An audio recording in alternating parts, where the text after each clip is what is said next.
But right now, prominent New South Wales Supreme Court Judge Ian Harrison has accused Nationals MP Pat Conaghan of racism over his opposition to Labor's voice to the Parliament.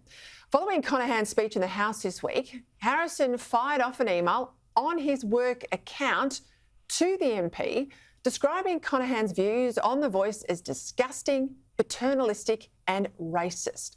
Now, what were Conaghan's views? Well, have a listen, you be the judge. Enhancements and changes to programs and initiatives can be made swiftly without a referendum on constitutional change that divides a nation along the line of race. Enhancement and changes can be made without the delay that a referendum requires. Enhancements and changes can be made without the cost of a referendum. Positive steps can be taken without unintentionally encouraging Australians to have a conversation that contains the words us and them in place of one and all. Nationals MP Pat Conaghan joins me now from Canberra. Pat, thank you for your time.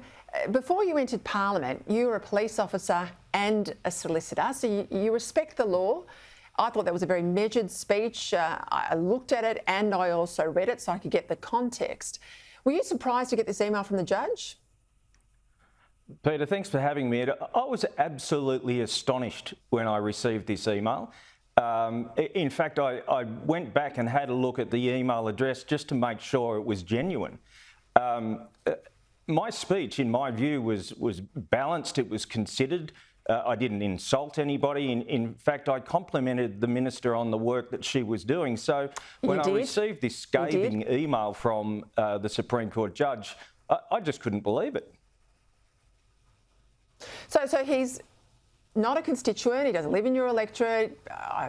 Who knows, he didn't vote for you at the election, but he's not in your seat, so you don't imagine he did, obviously. What did he have to gain by sending you this email?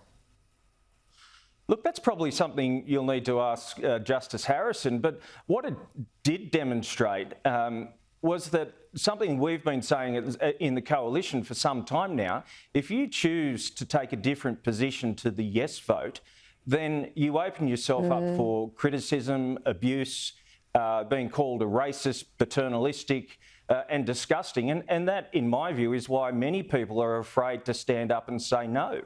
And it's been happening for some time, and you can see it all over social media, all through Twitter. If you choose not to vote yes, then you're a racist.